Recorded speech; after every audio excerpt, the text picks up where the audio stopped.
We'll just have to start this over and take two, I guess. So thanks for doing this. Yeah. Again. and I'm going to put it on a show. I'm going to put it on a show that I screwed up the first time. Believe it. I'm not scared to admit to my mistakes.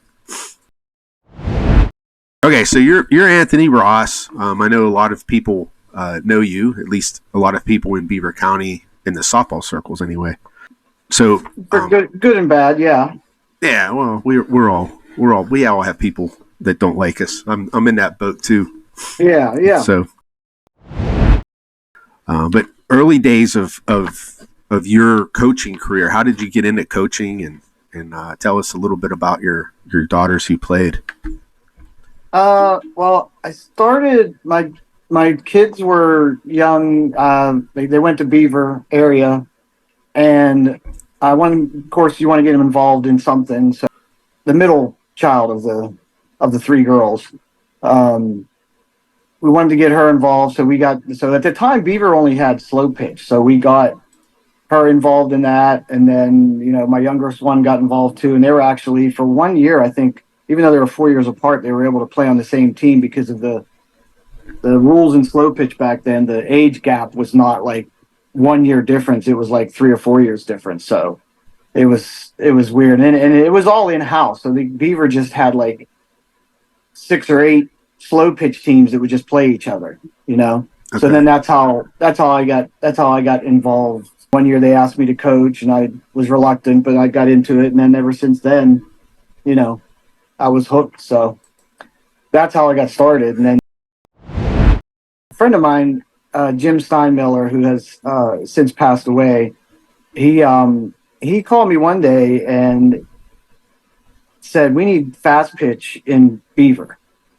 So it was in the fall, and we put a team together, and it was funny because none of the girls knew how to pitch or anything, but yeah, the kid. We just lined them all. We just lined all the girls up on the pitching circle and said, "Okay, throw it as hard as you can, underhand, in a pitching motion." And we just picked the 2 or 3 that did it best, and we got them pitching lessons from one of the high school coaches, and just went from there. So I credit him for actually thinking of that and getting fast pitch started in Beaver. So that was the beginning of it, and then we, from there we just, I was coached for Beaver Rec for as long as my kids played. What is your opinion on slow pitch at a young age? It used to be different. I used to not like it. I used to just think, I was like, oh, that's what they're going to play in high school and college. That's what you should do. But I think the more I look back, or even maybe a modified type thing, I think that probably would help younger ones with fundamentals and stuff like that, not having to worry about striking out all the time and having to, if there's fast pitch. I think there's a place for it. I mean, I don't even think there is any around here. I think Riverside was the last. They might still do a little bit. I think they still do a little, yeah.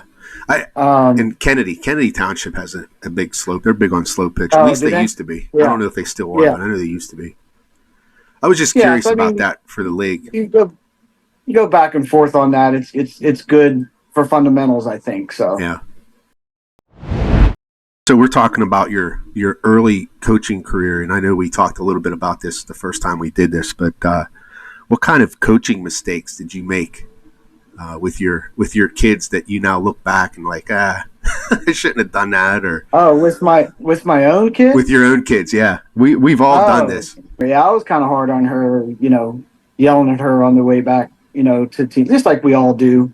you know. Yeah. So yeah, that's It's not. It's just nice hearing it from somebody who's been involved in coaching for as many years as you have been, because I know a lot of people that are just getting into coaching.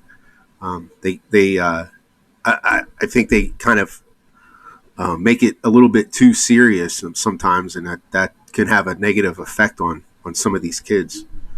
well, like my daughter, she I never coached my stepdaughter ever. She played rec ball for other people, and then she played when she got into, of course I didn't coach her in high school, but then when she got into travel ball, she played for other people. So I never coached her. So maybe that helped her because she played 4 years in college. Maybe it was better, but then the youngest one, when she got involved in travel ball, she had other coaches. I didn't coach her until she was, I think 14 is when I start. When she was 14, I think that's the first year I coached for a Rage team. Okay. So yeah, for the first 3 or 4 years of her travel ball career, she had other coaches, which I think was good. You know, and I was the opposite. I coached Macy up until it usually is. 13. Usually the way it is. It's usually the opposite. I always made sure that they went to every practice, made sure they went to went to all their commitments. Because I remember every year, especially my youngest one, I would ask her every year, because when she got involved in travel ball, I said, "Do you want to play? Do you want to play?" Yeah, I want to play. Now, you're going to miss a lot of stuff. And she missed, school picnics and trips to Kennywood and all kind of stuff on the weekends that they would have for school functions, because, dances, whatever. Sleepovers. I would never let her sleep over somebody's house if we had a tournament. But I think, so I regret for her missing that stuff, but I don't regret making sure that she knew what commitment was. I think that's the right thing to do is if your kids sign up for something, make sure they show up. And what other coaching experience do you have? Well, I love rec league in Beaver, and I coached for Rage. I've been coaching for Rage since that was 2000. I don't even know what year that was, but I was a head coach for Quaker Valley for 4 years, and then I was an assistant at Hopewell for 2.5 years. Okay. And then I stepped aside from that and just focus on the Rage stuff now. Yeah. Your business, your shirt business, you kind of spun, that kind of happened because of Rage, right? Well, I'll tell you how it really happened. Me and my wife, we would, like, our stepdaughter would come home with stuff from her school, and it was like it was just boring, and we didn't like it, and we said, hey, let's try to start a screen printing business. We can make some pretty cool stuff. So that's how it really started, is through doing stuff for her school. She went to school down in Weirton, West Virginia, Catholic school, Weirton Madonna. But that's how we did. We did some stuff for them first, and I think the first job we had was actually maybe her soccer team. I'm not. Okay. I might be wrong about that, but it was. But then, it spun into, since we know so many people in the softball world, then that's where, like, over 50% of our business came from over the years. Now it's, we do stuff for West Allegheny and kind other of spread schools, out everywhere. Yeah. It's fun. Yeah. It's lasted long, so it's a good thing. We're doing, it's a good when thing. You last long, it's a good thing. Now, speaking of long, let's get into what this episode is about. It's about Valley Rage being 25 years old, which is kind of hard to believe. Yeah. And what I want to get into a little bit, and I know you had emailed Bob, but some of the points that he had made, and what I can do too is share that email for everyone on the screen that can just pause the video and watch it or read through it. It's really good. There's some things in there that I didn't even know, so it was really there's a lot of information on it, but just some of the highlights. For sure. So first off, who was the mastermind behind the original Valley Rage program? Bob starts his email with "I started," so I'm assuming he was the one that Bob was the man, the mastermind. But the one I remember that was along for him back when I got involved was Mark Kaiser, whose daughter played on, I think, those championship teams that are in his email.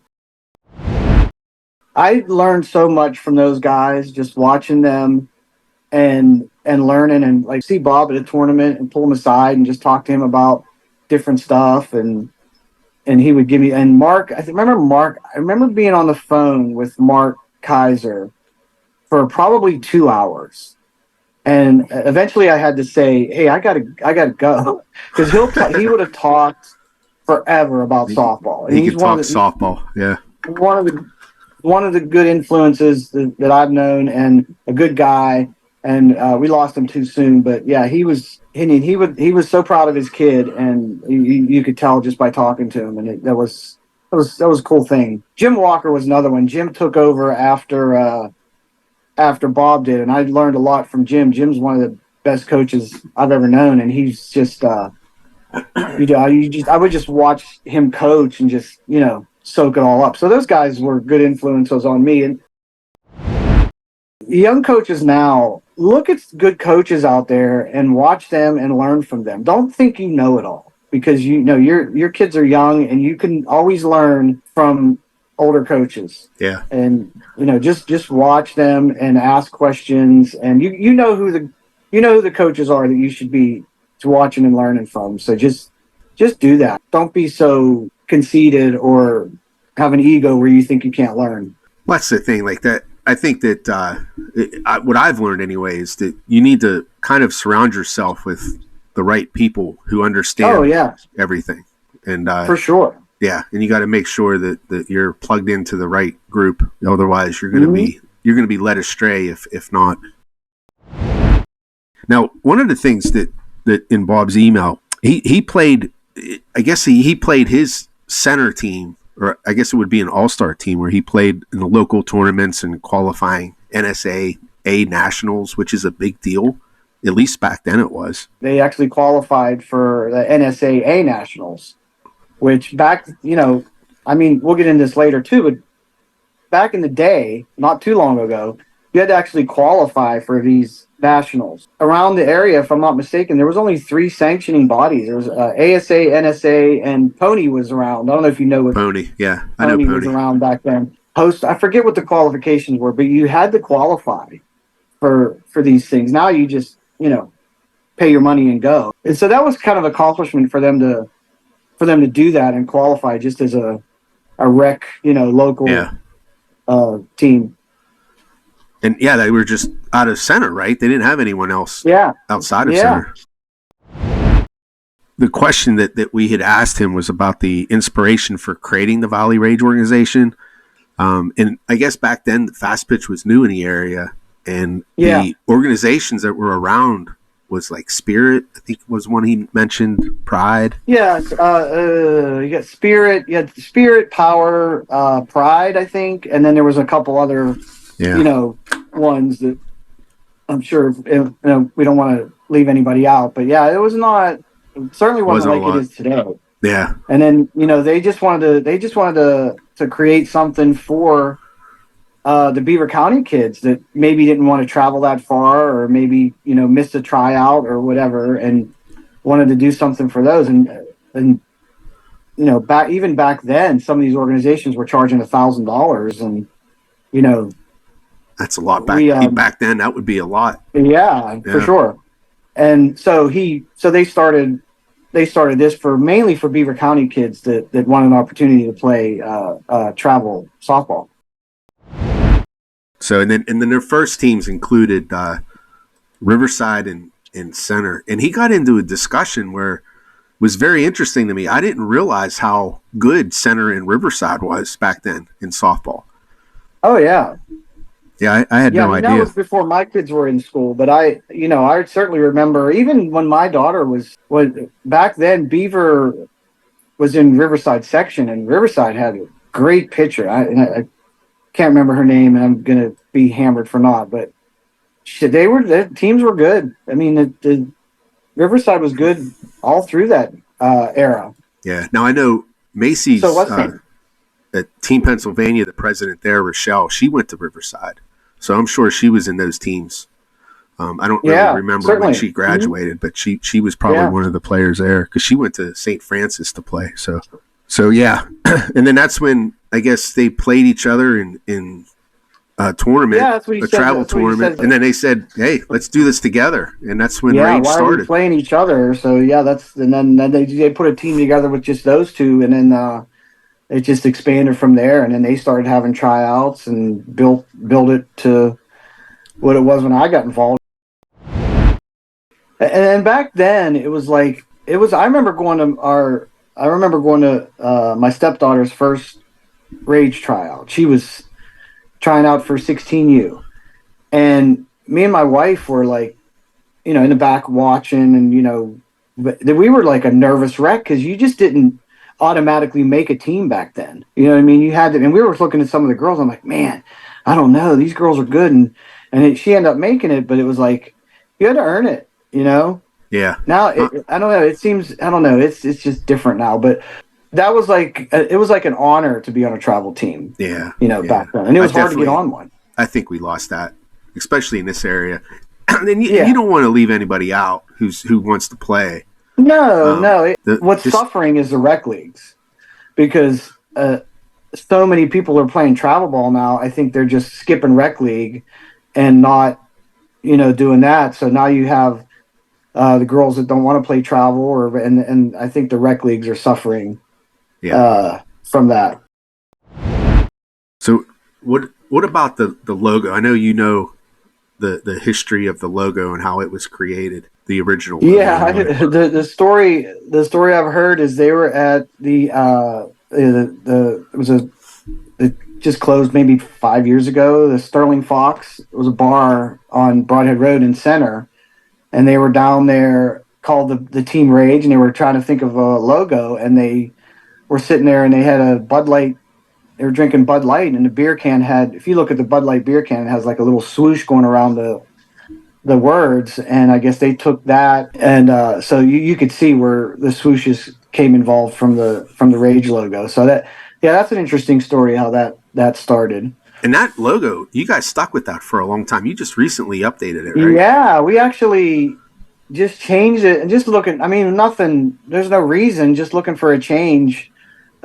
Just wanted to update it. Just changed it year or 2 ago. 2 years ago, maybe. It wasn't very long ago. Your team wore that old logo. My team, yeah, my team did wear it. Yep. Okay, so when did you take over as the president at Valley Rage? It was probably around 2011 or 2012. Me and my wife and Mike Presto. I couldn't do any of it without him either. I shouldn't even say I, because it was like actually the three of us. They just marked me as the president just out of, we probably drew straws, but and me and Mike and Trish just it looked like it was gonna go to the wayside, and we just asked, hey, do you mind if we try to do something with this? And those guys said, yeah, sure, go ahead. So that's when we kind of started the rebuilding process of it, breathing some life into it. Yeah, I guess you could say that. Okay, so as far as the players go, I know you guys are real big on the girls and making sure they're enjoying themselves, and you're big on family and stuff. But what are some of the success stories or standout achievements from some of your former players that you've coached through the years, and when they come back, I try to still stay in contact, especially with my former. So you lose touch sometimes, and some of them don't want to talk to you. But just watching them go off to college, and some of them play in college, and watching them become, and this is for the whole organization, not just my players alone. And just we have attorneys and I mean, every organization can say this, but it's just something you're proud of. We have attorneys and doctors and surgeons and veterinarians, and they're just all out there in the wild living life. And you like to think that you contributed to, that family type atmosphere is what we try to promote. And of course now we have, oh man, I think two of my former players, one has two babies, two kids, and the other one has one on the way. Uh, so yeah, it's funny watching, seeing your players graduate from, seeing your old players graduate from college, and it seems like it was yesterday, and they're graduated from Yeah, college yeah. and have husbands and lives and careers, and And it's this pretty does cool. have an influence on kids, though. You know, the organized sports, the You teaching want them. I mean, you hope so. You know what I mean? Yeah, I think it does. I think I know it did on my kids. It teaches structure and commitment and, yeah. Discipline. Yeah, teamwork and all that stuff. yeah. How has Valley Rage fostered a sense of community among players, families, and coaches? So we had a partnership last year, especially we did with an organization called Be Nice, which I think I still have their T-shirt on, but it's a mental health class and mental health awareness course that the coaches take, and we actually rented a hall, got in there, and I think they're based out of Michigan, and they try to teach you how to be aware of mental health and notice signs of mental health. And it's a big thing for me personally, and I won't talk about it, but I've had a situation, and I was kind of forced into this, and with players too, you kind of hear, and you kind of got to go to them. And I Yeah, think we talked about this too. You sometimes a player will come to you. I've had many players come to me and they won't talk to their parents about stuff. And, that's just, you're trying to draw a fine line between, you don't want to tell their parents because it might be something that they don't want them to know, but then you have to, you know, decide what the right thing to do. But you just have to be aware of your players' mental health and try to help as much as you can. If you can see if they're asking for help, and sometimes you don't see it. I mean, you talked yeah, about, um, yeah. There was that girl out in South Fayette. yeah, She went to school at JMU, and Macy's the president of Team PA there. She was really close with her. Like she would text her daily and talk to her daily. They were really close in softball, and she ended up committing yeah. And you said suicide, no signs and it was whatsoever. out of So it's like you nowhere. never, Yeah, yeah, you never know. So you just try to see it. I mean, I know you like in that situation too. You just can't always, but but this program don't ignore. this program that you're talking about there, they kind of maybe show people what to look for, or Yeah, yeah, yeah. They give training on what to look for and what to think. And they actually, I think we were the first travel softball organization to do it through them. They mostly worked with schools, and they would go to schools and give a course and all that. So we have to, and we had meant to. There's also a course that one of our parents was going to do for the players too, and then we didn't finish that, so we have to finish that and get into. Letting our players know, there's people and resources out there for yeah, you if you have anything. if You you need don't, it. Yeah. don't be scared to talk. Find some. It doesn't matter who you talk to. Find somebody.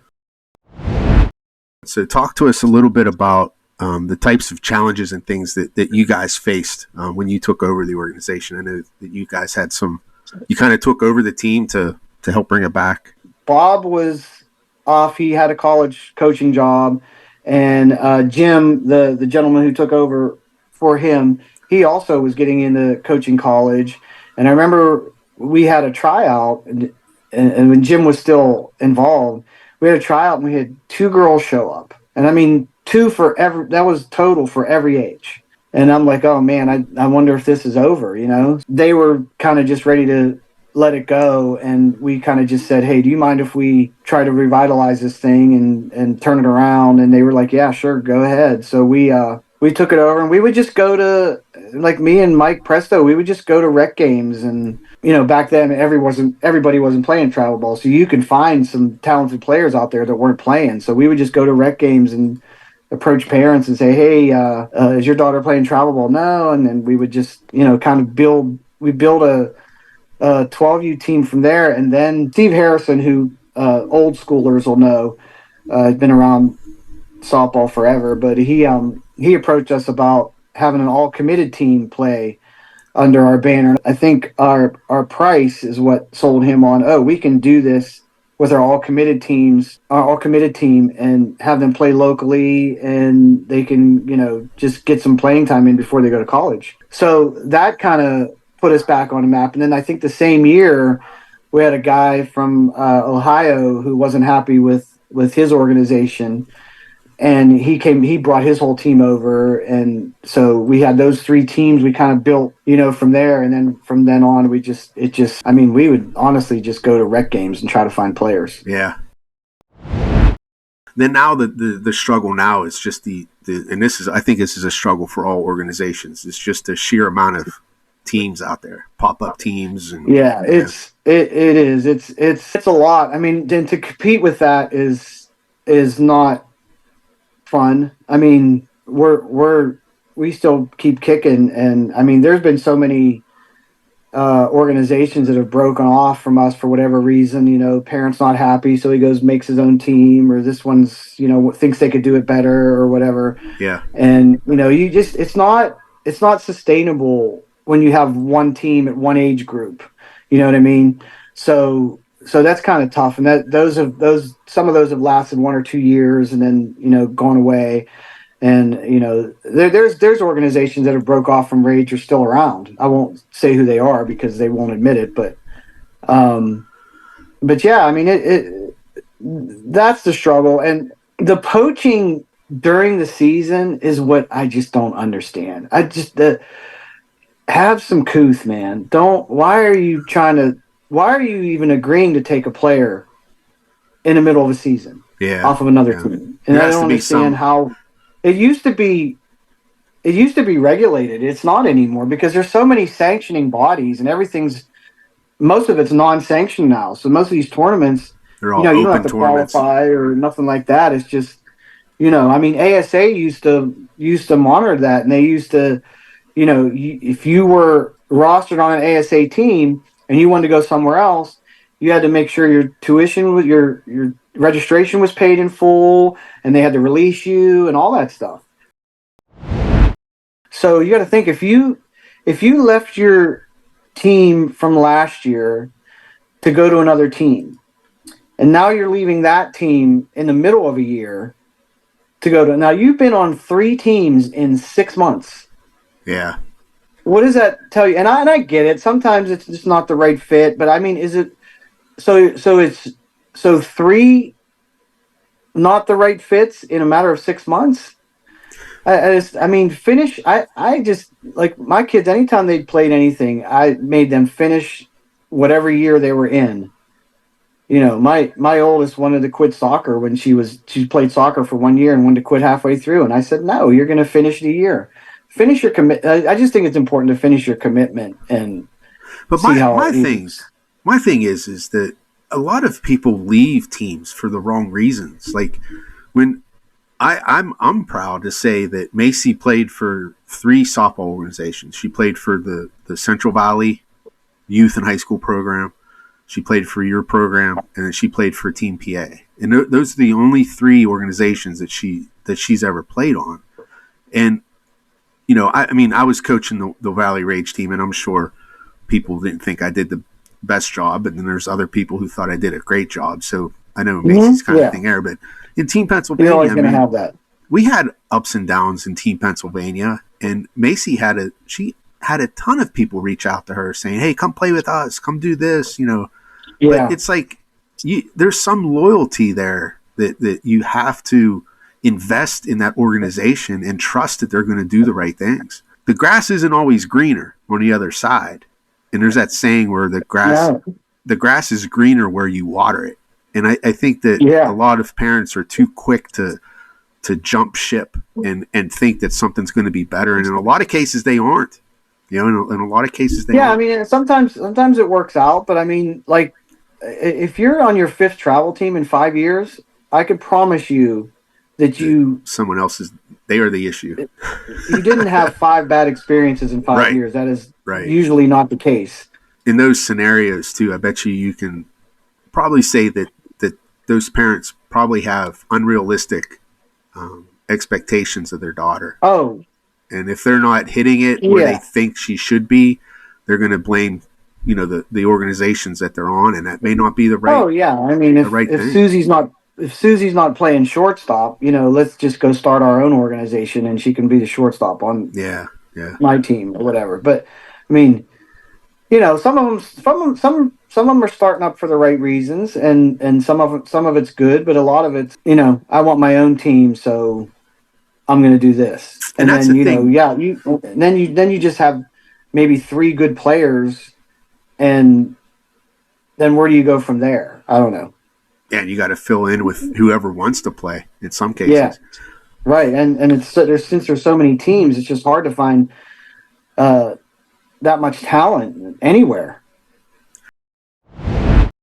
And that's the thing too that I don't understand with your organization. Like when I coached in your organization, you kind of let me kind of do what I wanted. Like you didn't really micromanage your coaches or no, I don't. You were there to help, but I don't think that you had any demands or No, because what do I know? I mean, I'm there. Some of them are better coaches than me, and some of them are better, communicators or whatever. So I was just the guy that they anointed to be in charge of this thing. So, most coaches know what they're doing, and sometimes they don't. You got to address it, but for the most part, they pick their own teams. Every year, somebody asks me, "Hey, can we change our colors?" That's the only thing I'll never do is change our colors. But other than that, you do your own thing, man. You make your own tournaments, go to where you want, as long as it's just within your budget. I'm not going to tell you what to do or how to do it. And I think there's a lot to be said about that. I know that some people can get into micromanaging, and that I think that causes more problems. I mean, I've been told I don't get involved enough, but I mean, that's just the way I am. I'm not perfect, so why am I gonna tell somebody what to do? If they have an idea of what they want to do, go ahead and do it. Let's go. But you always had an open door too. If I had any questions or problems or whatever, I would reach out to you. I know there was a couple. Yeah, I mean, you have to. You know what I mean? Yeah. I mean, good. I didn't have any problems, but me and you would argue about something, and then we'd go have a beer somewhere. That's how. Yeah. And I guess the rumor is that you and I hate each other. Oh, with passion. And that just tells you how some people can be. Like, yeah, people just make stuff up just for the sake of making it up. It's funny that you heard that and I heard that. It wasn't like one of us. No, I'm like, what are you talking? What? I never had any issue, and even when I left I left your organization, you left on good terms. There was no animosity. You finished. Yeah, I mean, I tried to do it. Email. Yeah, I tried to do it the best I could, and I mean, the reason why I did it was for my daughter. It wasn't like I was doing it for selfish reasons or bad reasons, And I didn't want to go off on bad terms because I never like to burn bridges. I just don't think that's the way to do things. I'm the same way. I try not to, too. I have burned some, but I try not to. I burn them, too, but that's more of my honest approach in life than anything. Yeah. Yeah. So with player development, now, one of the things that we said is that, you tend to not micromanage these teams and stuff, but I know you guys do a lot of development together as a organization. You rent the same facility and all that stuff. Can you talk a little bit about? We have coaches that, our facility right now is STM in Rochester. We've been with them for 10 years probably. They just it's close. It's in Beaver counties. And it's got size. We helped fundraise a few years ago and had turf put in downstairs. So, it's home right now, and we're the M7 facility in Center or Hopewell, whatever city that's actually in. It's which was supposed to open in the fall. They got delayed a little bit, so I think they're pushing for February or March now. So we're waiting for that to open, and we'll definitely do some stuff there. And I think we were the first travel organization to contact them and want to get in there because Yeah. there is nothing like that in Beaver County, and I'm hearing there's another one opening up somewhere, which was great. I mean, build 10 of them. I'm a big fan of Carrie Meyer, so we get her to come do some clinics for us, and I think she's helped a lot. She's been good to us too, and we have other, our coaches. I mean, our coaches, especially this year, we just have some great coaches involved, which we'll get into later. But yeah, I know with Rage, at least with me anyway. A lot of times when I picked up players, I had to pick up girls that I saw potential in and had to kind of bring it out of them. Typically, the bigger teams, the fancier teams, are the ones that kind of cherry picking the better players throughout the other organizations, the other teams. So I always took a lot of pride in making sure, seeing the development of the girls to getting better from when the season started to when the season ended.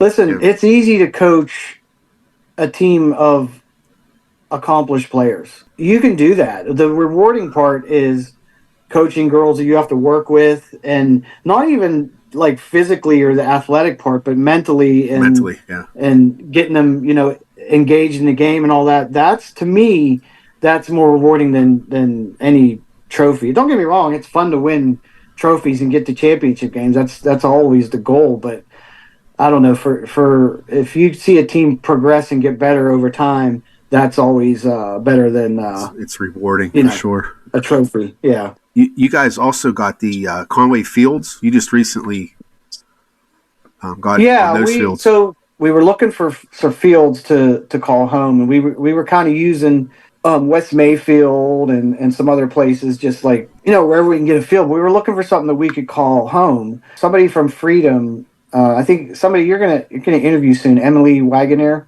Yeah, her mom actually told me, "Hey, nobody's using the Conway fields." So she gave me the contact information, and we contacted them, and they were like, "Oh yeah, if you guys can get them fixed up, feel free to do what you want." And they've been phenomenal to us. I mean, no complaining.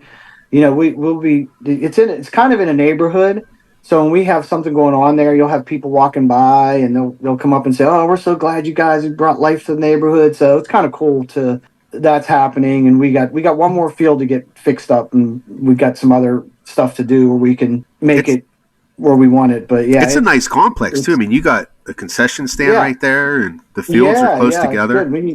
We need some bathrooms if anybody wants to build us some bathrooms, but we just have porta johns there now. But yeah, we love it. I mean, it's kind of in the middle of Conway's kind of in the middle of Beaver County, so it's not far for any of our Beaver County people to travel to. Yeah. Another thing we do for player development off the field is I'm a big proponent of team bonding, and I make sure that my team does one or two team bonding things at least a year. Christmas parties. We went to the trampoline park last year. We did a bowling party. So that kind of stuff, I think that is almost as important as practicing together, because you're not focused on that. The girls are just relaxed. They're getting to know each other. And I think that's important for the parents too. We have a night at the races where everybody can go, and all the parents and coaches get together, and it's just, no kids. And it's just so important for team bonding and all that for the girls to get involved in, because if they don't bond off the field, then they're never going to bond on the field. And they're together so much through the summer. Every weekend you're together. Even the parents, they're all. I mean, you know how it is. In between games, you go out to dinner and all that stuff. Some of the best friendships we had was through softball. I mean, it's great how the family and friends thing is so important, I think, for any softball organization. That you're starting to do more of, I see, is that you're trying to bring in a couple girls who have previously played with Rage. Yeah, actually, I'm getting one of my ex players involved with my team, and a couple of them actually. But I think our AU coach, Brittany McKittrick, I was at her practice Saturday, and she had four of her ex players there helping, and I think one of them and her dad are going to help coach. That Kirsten Farrell, who goes to Penn State Beaver, her and her dad are going to help coach the AU team. So it's kind of nice when you get people coming back to help out. And I know Macy came and worked with Jason, the 10U Yeah, team, a little bit on yeah. She's Saturday. So gonna that was nice. Good to see her and she's gonna do that through the see winter her and help. help them out Yeah, that's good. with Tony, range. yeah, well, she's a coach now. She coaches our 12U team. So Yeah, yeah, she's not helping. She's actually coaching a team now. Her and yeah, Mark Akins is helping her. Graduated college. She's ready to coach, so she's helping us. She's coaching a 12U team, which is cool. yeah. And she was a phenomenal player when she was younger. She's slapper, Yeah. catcher. The future of Rage softball moving forward. What are some of the things that you're looking to do? I know that you guys have started to host more tournaments recently Yeah, than what you have we in the past. actually we started getting back. We got away from doing tournaments. We used to run tournaments in conjunction with the ASA, and we just got back into it probably 3 years ago. We did one, and then last year we did two. This year we're doing three in the summer. Then we do a couple in the fall. We did a fall league this year, which was kind of nice to get into that. And it was just like every week, everybody would have double headers, and then at the end of I think 6 or 8 weeks, we had everybody going into bracket play, and that was good, something new. So we'll probably do that again next year. So yeah, but we want to run more tournaments, as more tournaments. Maybe add another one next year too. Well, that's a good thing. That means your tournaments are getting bigger. Yeah, yeah, it's nice to see people coming here and wanting to play in Beaver County. We're kind of trying to get that back. With M7, are you doing anything with them, like partnering, or is it just you're running their facility and that's it? No, right now we're just renting their facility. So we're waiting for them to give us a green light of when they're going to open, and we just want to get in there and do some practicing, and then hopefully we could talk about doing some stuff with them. I know they didn't get started when they wanted to, so I think they're kind of focused on that right now. So Yeah, down I the road, hopefully we can do some stuff with them. I actually I came from a meeting with them, and I had mentioned to them a little bit about things that they can do for the girls, and how I can help them build their clientele. Can offer In to the the girls, beginning, I talked to Jim about doing some stuff. get that facility up. Yeah, Get that facility up and going. yeah. So Well, that down the road, facility hopefully we can do some stuff. is going to open up opportunities for them to do the things for the girls that they want to do. So it makes a lot of sense for them to want to open that up before things get too crazy. Yeah. Team I have this year, we do that a lot, and I thought I was done 2 years ago. I thought the team I was coaching broke up, and I thought, oh man, this is it. You get attached to girls and all that, and it kind of like, oh yeah, I just got to step aside. But we had tryouts, and every week another girl shot. Oh, that girl's pretty good, and this one's pretty good, and kind of put this thing together. And I said, you know what, I'll do this again. Me and Mike Presto did it together last year, but I said I'll do this again, but I just won't get attached to all the girls, and that didn't work because this Yeah. team, one of my favorite teams that I'm coaching right now, is this team here. They're great. Their parents are great. Everybody gets along. It's just like it's kind of rejuvenated me to be involved in coach again. So and that's good because it gets me that if I'm rejuvenated, it gets me involved in all the other teams too. So Yeah, yeah, yeah. it's And pretty cool. the your team, I streamed a couple of your games. They look like they're going to be pretty competitive as they get Yeah, older. I mean we did well. We did better than expected last year, in my opinion. And then this year we know it's going to be a little struggle because we're first year 14U Yeah, team. that's tough. They're all the same age, so it's gonna you're playing high school players sometimes when you're Yep, that age. So yep. we hold our own, and we'll be fine. They'll have fun, and we'll get there.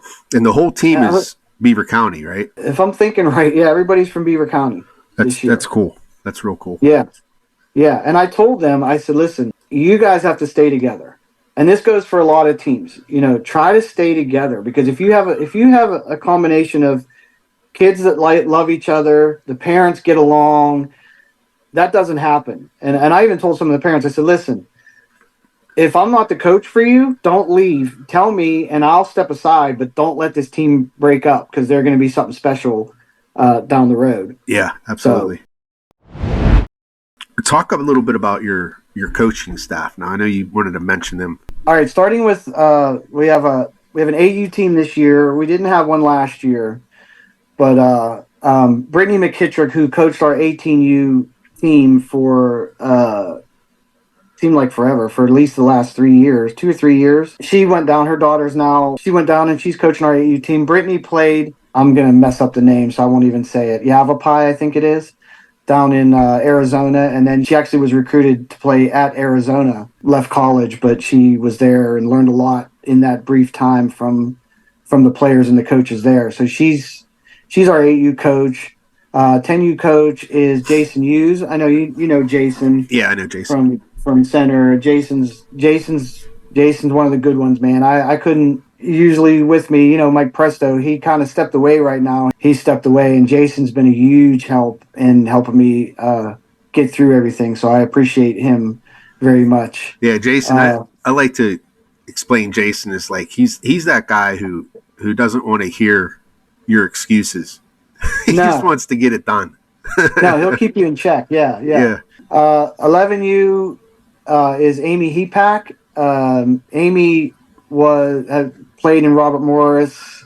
She was the head coach of Moon High School, and she had a team in another organization for a few years. Her daughter is her one daughter plays, and she's obviously 11 or 12. But Amy, I've been trying to get Amy to come here for a few years because her knowledge, and she's one of the great coaches in this area.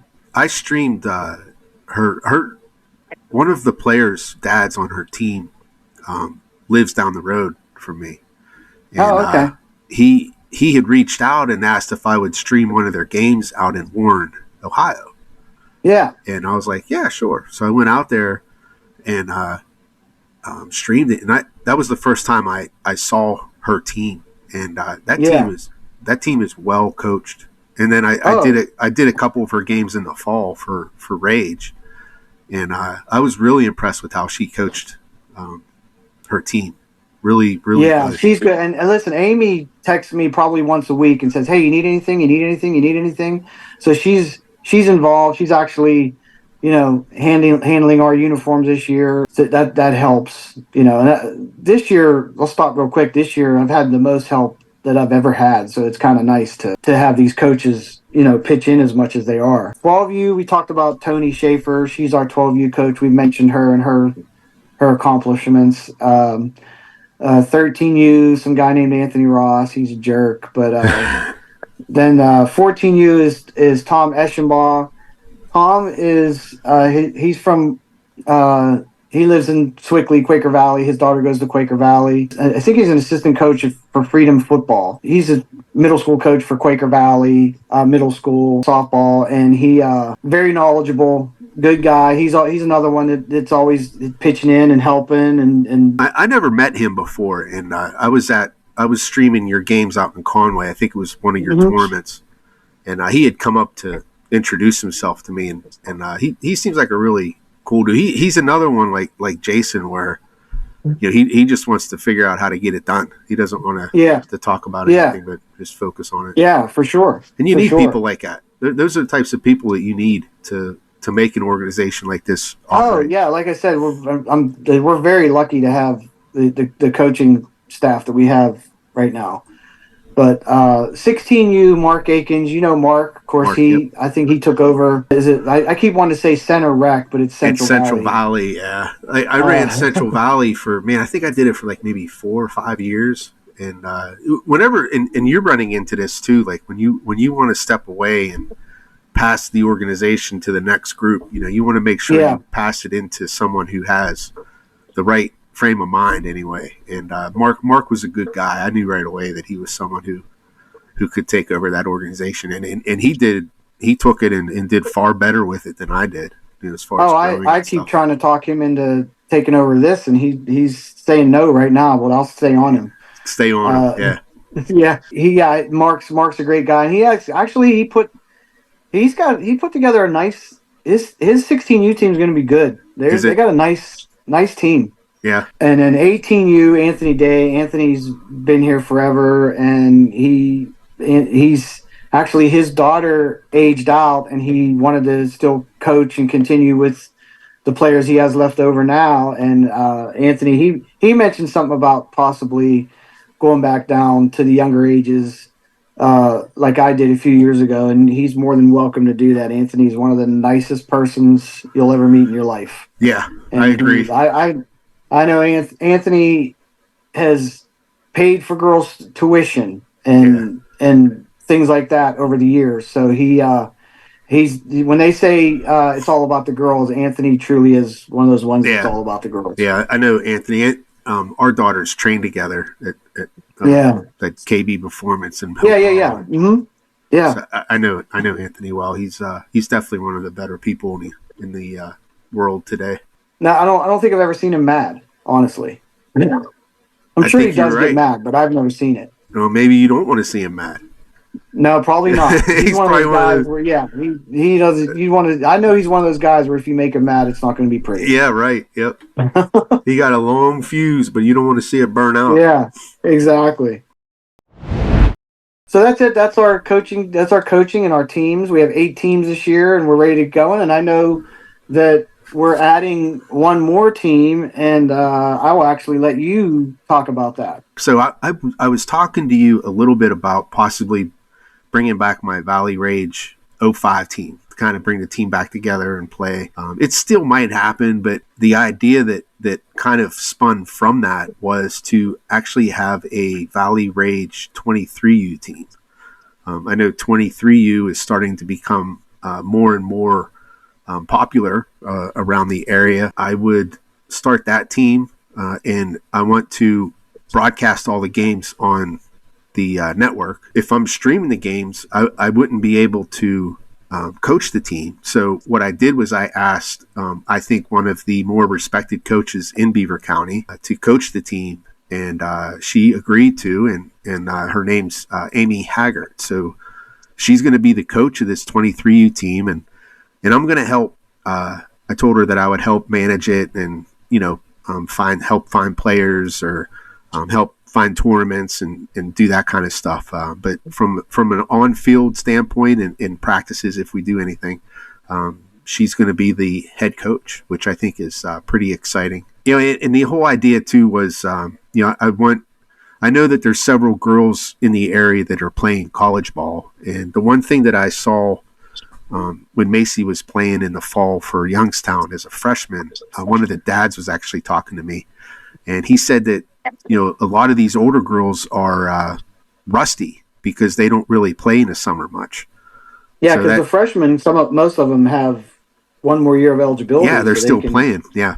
So the upperclassmen really are rusty. So I thought, hey, let's see if we can bring up something like that and give some reps to the girls that are playing college ball. Yeah, Amy's excited, and I'm excited, and I think it's going to be a lot of fun. We're just going to do like 1 to 3 local tournaments, nothing too crazy, no overnight stays or anything like that. And then the other thing was I thought maybe we could play like some exhibition games after the youth teams play. Yeah. So we'll pick a field that has lights, and then the youth team will play at 6 or whatever, and then we'll jump on the field at 8 and play another 23U team from a different area. Yeah, that would be great. I think just to give back to the young kids, to give them something to look at, or and have like a meet and greet afterwards or whatever. But that's the idea that we have. Amy coaching is going to be, she's one of the best coaches for us in the area. So absolutely. That's awesome. Excited about it. Remember when there's so many, because I go and watch. I try to go and watch as many teams. I don't know if you remember, even when you when you were here, I would drive up to. You used to play up in like the deep parts of Ohio before because you wanted some different competition. And I used to drive up and watch your team and watch Yeah. other teams. It's just there's just so many. It's hard to do. I can personally for me my 18U team a few years ago. Um, this was probably 2016, 2017. We were in the Battle of the Berg, and we were. It was elimination day, and we were playing an all committed Team PA team. I get excited at that because I want the challenge. You know what I mean? So it was a memorable moment for me, even though it was a loss because it was such a good game. I was like so busy enjoying this game that I couldn't even focus on coaching. So, my assistant at the time, Tom Shaheen, kept coming over and say, "Hey, don't do this, don't do that." All committed, and we actually hung with them, and we lost 2-1 on an error from one of the outfielders. And it wasn't even like a grave error; it was just something that just happened quickly, and they scored that extra run, and that was it. But that was one of the proudest I was of a team I coached.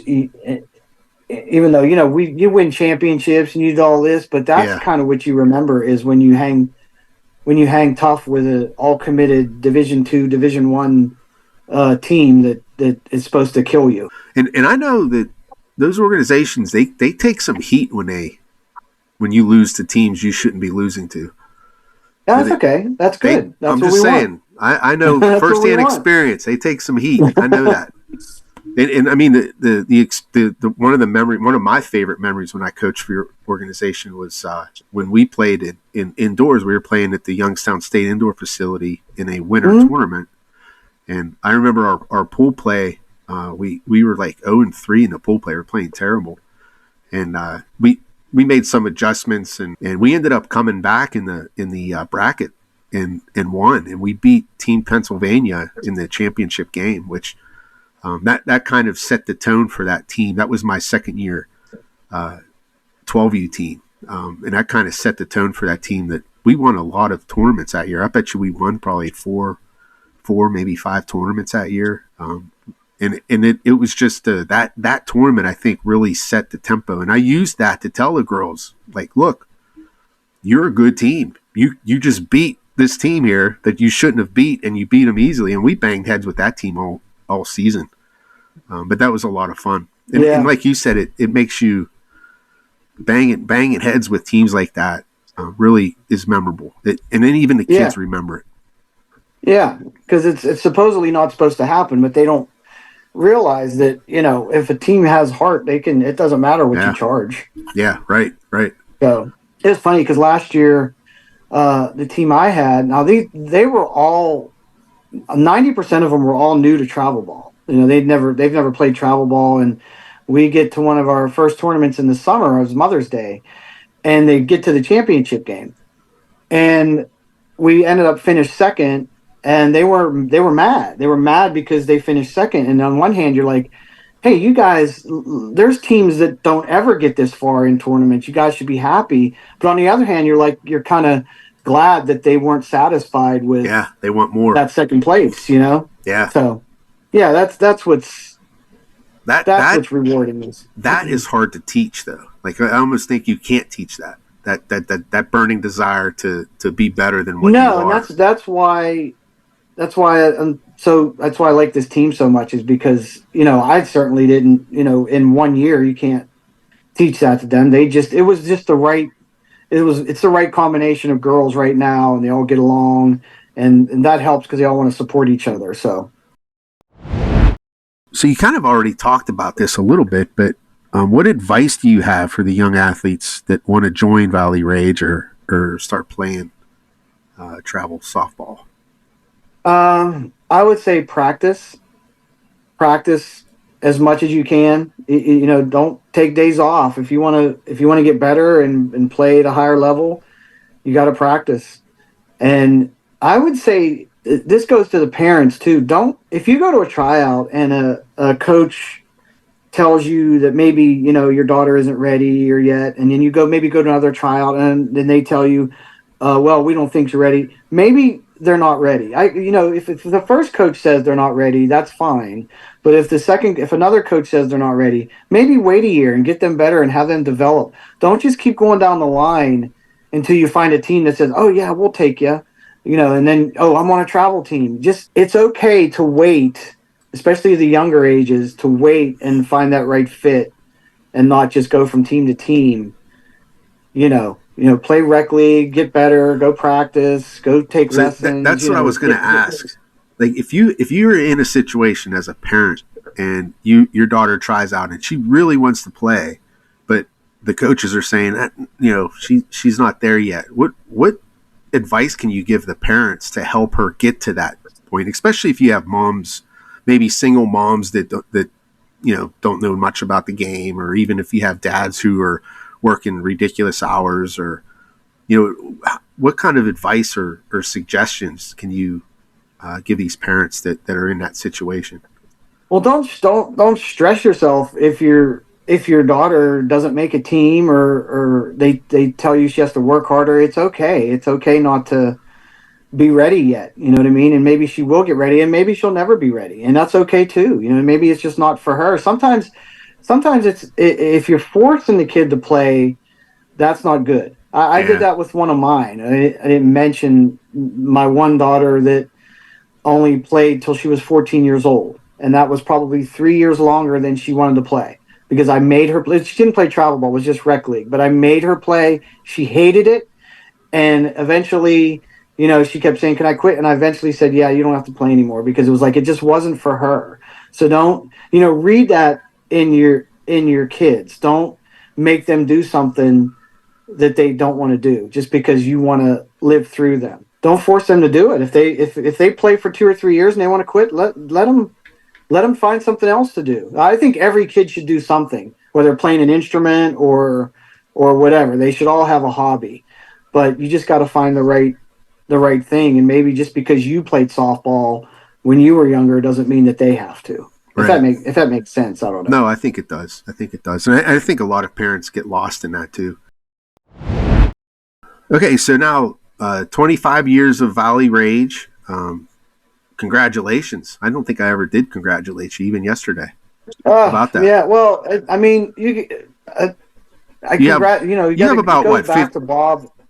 Well, you have 15 years of it, right? Yeah, like 10, 12 years. Yeah, 12 years, something like that. Yeah. Yes, yeah. I mean, that's an accomplishment. So I don't know. It's it sounds cliche. It's not just one person. So it's like, I'm just the guy with the title. You can't do anything without the help of good people. And my wife is a saint for her letting me do this for this long. She should have divorced me years ago. But, she's very supportive, and I appreciate her for that.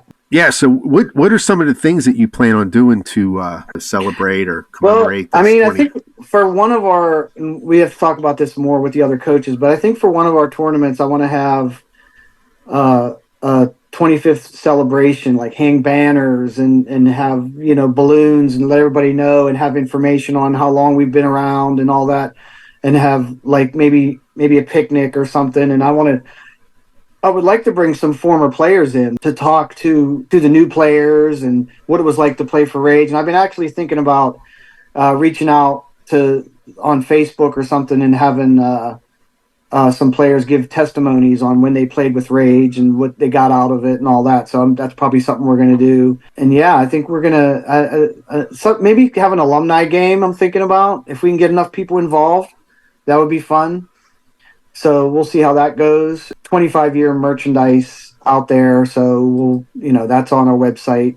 I wanted to mention that Valley Rage does have players that are playing in college. I don't know if there's some kind of stigma out there that we don't get or don't have. We've had, and we talked about this yesterday, maybe getting a web page or a website and having everybody listed that has played in college and where they played and all that. I mean, I think that's something, we don't promote that enough and we don't announce that enough, but I think that's something that we need to do more of. But the girls have to put in the work. They have to put in the work, and they have to send emails and videos and all that stuff, and they have to get themselves noticed more so than what organization they play for. I mean, that's just my opinion, and I think that people need to know that you can play in college, and you can play in college if you play for Valley Rage or any other local place, because there's opportunities out there, but you have to put in the work. Yeah, and the other advice too that I'll add to it is that that, like you said, with the girls, have to figure it out. They have to figure out where they want to go, and what they want to do. It's really difficult for them just to kind of land on a team somewhere. It's not like these coaches are out there looking for girls. There's so many girls out there playing right now. You have to, as a person, you have to be willing to go out and be that person that says, hey, I want to play here, I want to do this here, show that interest, and then the coach will actually look at you and see if you fit. Right. I think the first thing they have to do is find a school that has what you're going to be in life, you want to go to school for, and the playing the sport, whatever sport you play, is the icing on the cake. Yeah. And sometimes it works out and sometimes it doesn't, but find the right school for you. You're a student athlete, not an athlete student. Right. So I think that's it, and we're excited about our 25th year, and anybody that's looking for a place, come to tryouts next year, and we'll see if we have a spot for you. We're doing some cool things, so we're excited about our coaches and everything. Your tryouts start in May next year, right? Yeah. Let's get into that. Oh man, that's another thing we won't get into, but yeah, I would like to change that too and not have tryouts in June. All right. Well, Anthony, I thank you for doing this. All right. Hopefully it's You're welcome. Thanks popular for asking. episode. I appreciate it. We'll see what happens. Sorry we had to do it twice. That's all right. Hopefully this is it. Well, I can promise you this is it for me, so I hope it's recorded. Whether it's, I'll just do it myself when I'm just talking to myself. Yeah, just no one will hear you. You can just lip sync or whatever. Yeah. All right, man. Hey, thanks again. All right. And we'll see you up at STM. I'll talk to you soon. All right, man. Later. All right.